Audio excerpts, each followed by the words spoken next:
Hello my beautiful internet friends, welcome back to Trauma Talk. I am your host, Jo Beckwith. Today we're going to talk about one of my least favorite phrases to hear, and unfortunately something that people often say in the mental health community, or should I say aimed at those who are dealing with mental health issues. And that is the phrase of you're letting it control you, or you're letting it win. And the it can be anything from anxiety to depression to a panic attack to PTSD to fill in the blank. Unfortunately, responding that way is really common. I've had it directed at me many times, and I know that many of you have as well. And so I wanted to talk about that today and how I've responded and maybe how you could respond, and talk about why I think that this is such a popular way to respond to people who are legitimately having a hard time.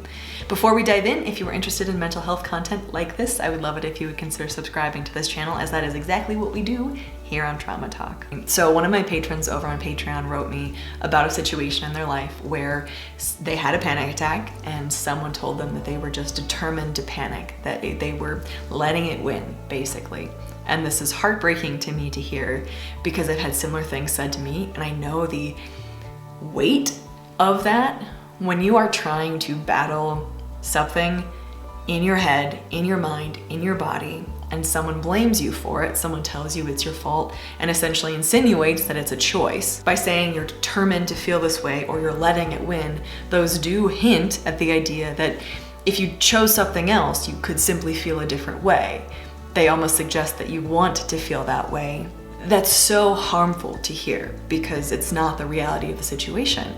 If you're dealing with any kind of powerful, overwhelming, strong, icky, sometimes emotion, you're not choosing to feel it, especially when dealing with mental health issues, but oftentimes people perceive it that way. I think the biggest reason for that, sincerely, is ignorance. It took me a long time to even open myself up to the possibility in my mind that maybe the people who were telling me that were trying to help me and they just didn't know how. But so often, when you're having a hard time and someone responds with a statement that insinuates that it's your fault or that you want it, that's so hurtful to hear, but often it's not intended in a hurtful way. I think people see someone hurting and they want to help, and they're like, oh, this person is in pain.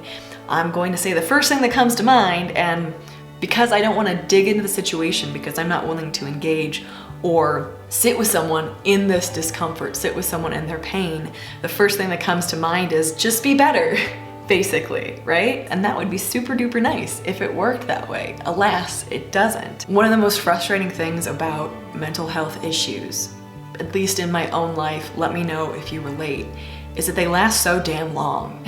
Like, if you get sick with the flu, it goes away after 10 days at most, generally. But I'm 8 years out from experiencing trauma, and I still deal with PTSD, and I hate it. I feel shame over the fact that it hasn't gone away, even though there's no real need to feel shame. I don't want to admit to people that I'm still struggling with things, because shouldn't it have gotten better by now?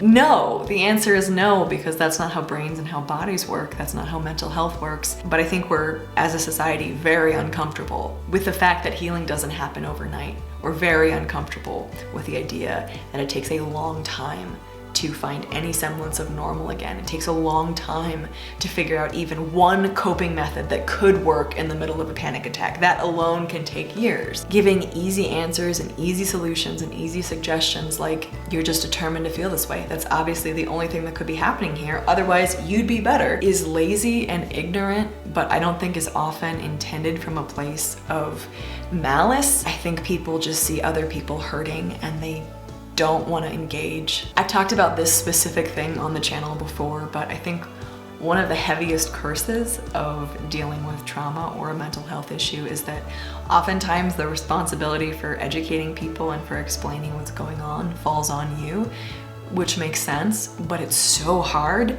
to muster the energy to try to put things into words for someone else when you're trying so hard to survive. So in these situations, when someone says something like that to you, when someone suggests that you could just be better, or that it's your fault, or that you're letting it win, what I would suggest, first of all, is evaluating if you have the energy to engage in that relationship, in that conversation. I know I haven't always had the emotional resources available to want to do that, but if you do, at a time when you feel a little bit more emotionally stable, maybe not in the midst of an ongoing panic attack or one that feels like it's about to start, maybe not in the midst of a flashback with PTSD or coming out of that, but a time where you feel a little bit quieter, maybe calling that person or texting them or sitting down with them or grabbing coffee and explaining that's not how it works, that you wish that's how it works, that you would give anything for it to work that way, that you don't want to let it win, and you're not letting it win, you're fighting, you're surviving,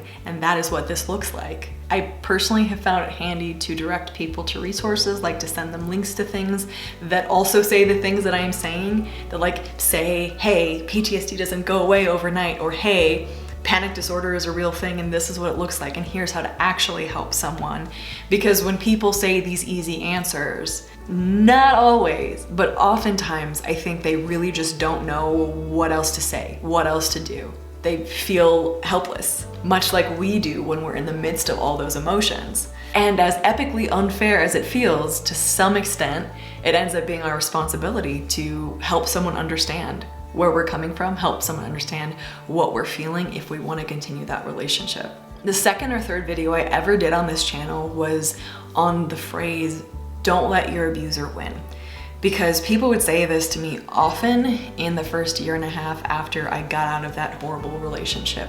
If I was having a hard time, if I was having a hard day, if I didn't want to go somewhere because I was scared or whatever, they'd be like, Joe, don't let him win. I say that and like hearing it come out of my mouth still makes me want to curl up in a ball or punch a wall, because the suggestion that you're allowing something to have power over you, that you're inviting it to be the case when you'd give anything in the world for that not to be the case, is appalling and is so harmful and so damaging, and yet is often not intended.